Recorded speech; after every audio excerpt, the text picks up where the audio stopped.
واجبات روزہ کے سلسلے میں ایک دو مسئلے آپ کی خدمت میں بیان ہوں گے۔ ماہ مبارک رمضان نزدیک ہے تو بہتر ہے کہ روزے کے مسائل سے ہمارے نوجوان آشنا ہو جائیں۔ تو روزے کی تعریف میں یہ بیان کیا گیا ہے کہ روزے سے مراد یہ ہے کہ انسان فجر صادق سے، صبح صادق سے لے کر اگلے دن شام مغرب تک مبتلات روزہ چیزوں سے پرہیز کرے۔ وہ چیزیں جن سے روزہ باطل ہو جاتا ہے ان سے اجتناب کرے، یہ اصطلاحی روزہ ہے۔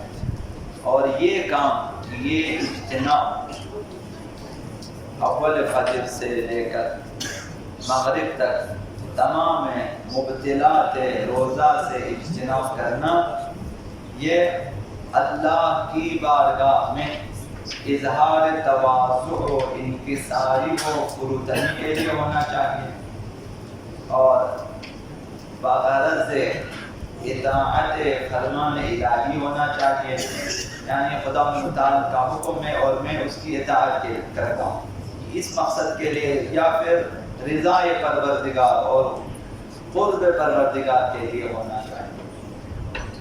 تو یہ فجر سے لے کر مغرب تک آپ کی پرہیزگاری اور اجتناب اور مبتلات روزہ سے پرہیز کرنا اس مقصد کے لیے ہونا چاہیے، خدا متعال کے لیے ہو، للہ فی اللہ ہونا چاہیے، کسی اور مقصد کے لیے نہ ہو۔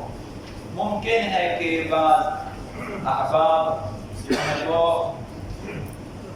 جو ہے زیادہ وزن رکھتے ہوں اور وہ چاہتے ہوں کہ روزہ رکھوں گا تاکہ میرا وزن کم ہو جائے۔ یہ نیت شامل نہ کرے کسی بھی صورت میں کہ ڈائٹنگ کرنا ہو، وزن کم کرنا ہو، یہ اگر شامل کریں گے روزہ باطل ہو جائے گا، خود کو خود آپ کا وزن کم ہو جائے گا۔ آپ کا روزہ رکھنا اس مقصد کے لیے تھا، مثلا کوئی اسی طرح سے کوئی بھی اور چیز شامل نہ، صرف خدا متعال کی اطاعت، فرمانبرداری، رضایت، خوشنودی اور تقرب، یہ ذہن میں ہونا چاہیے۔ روزہ اسلام کی اہم دینی عبادات میں سے ایک ہے، جس کے معنی یہ ہے کہ ہر مکلف انسان خدا کی اطاعت کی خاطر صبح صادق سے مغرب شرعی تک مبتلات روزہ امور سے پرہیز کرے۔ اور مکلف کسے کہتے ہیں؟ مکلف سے مراد وہ شخص ہے جو بالغ ہو، عاقل ہو، باہوش، ہوش میں ہو اور قدرت رکھتا ہو، موانع شرعیہ نہ رکھتا ہو، روزہ رکھنے کی طاقت رکھتا ہو، بالغ ہو، عاقل ہو، دیوانہ نہ ہو، اور جو ہے موانع شرعیہ ہوش میں ہو، بے ہوش نہ ہو۔ تو موانع شرعیہ کسے کہتے ہیں؟ موانع شرعیہ سے مراد وہ حالات ہیں کہ جن میں شریعت روزہ رکھنے کی اجازت نہیں دیتی۔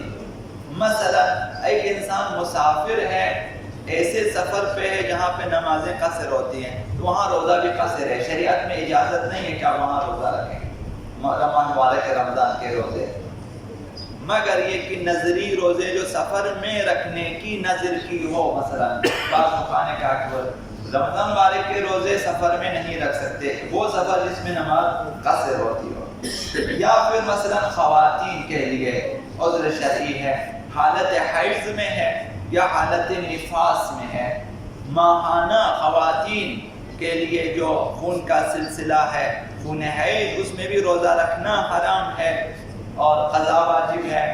بچہ جننے کے بعد 10 دنوں تک یا ایک لحظہ یا 10 دنوں تک خون نفاس کا سلسلہ چلتا ہے، یا ایک لحظہ یا پھر زیادہ سے زیادہ 10 دن، خون حیض کم از کم 3 دن، زیادہ سے زیادہ 10 دنوں تک چلتا ہے، اس سے زیادہ نہیں ہے۔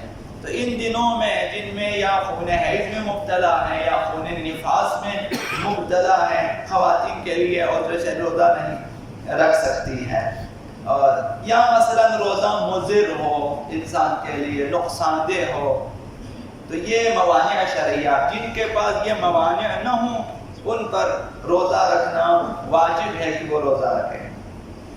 رمضان المبارک کا روزہ بہت ہی اہمیت کا حامل ہے، ارکان اسلام میں سے ہے۔ وہ جو آپ کے پاس دین مبین اسلام ہے، جس میں آپ داخل ہے، جس پہ آپ عمل کرتے ہیں، اس کا ایک رکن روزہ ہے۔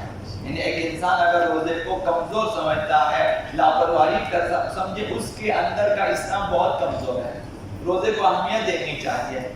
ہر صاحب شرائط انسان پر ماہ مبارک رمضان کا روزہ واجب ہے۔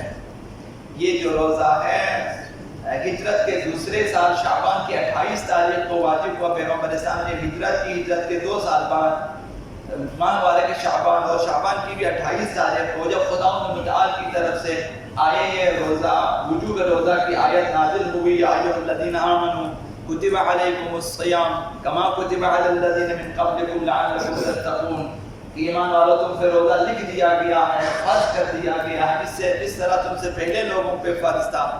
جب یہ آیت نازل ہوئی تو اس سال ماہ مبارک رمضان کا روزہ واجب ہوا۔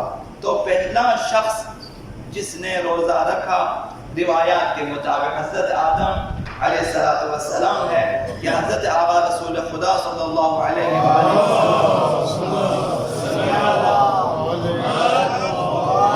ارشاد فرمایا، یہ حدیث من لا يحضره الفقیہ میں موجود ہے۔ پیغمبر اسلام نے فرمایا ان آدم لما اکل من الشجرہ، جب جنت میں، جس جنت میں حضرت آدم کو رکھا گیا تھا، اور وہ جو شجرہ ممنوعہ تھا جس سے حضرت آدم نے تناول فرمایا، تو بقی فی بطنہ 30 یوما، وہ چیزیں جو حضرت آدم نے کھا لی تھی اس شجرہ ممنوعہ سے، 30 دنوں تک حضرت آدم کی شکم مبارک میں وہ چیزیں رہی۔ تو پھر فرض اللہ علی ذریتہ، خدا متعال نے حضرت آدم کی ذریت پر بھی یہ فرض کر دیا کہ 30 دنوں تک بھوک اور پیاس برداشت کرے۔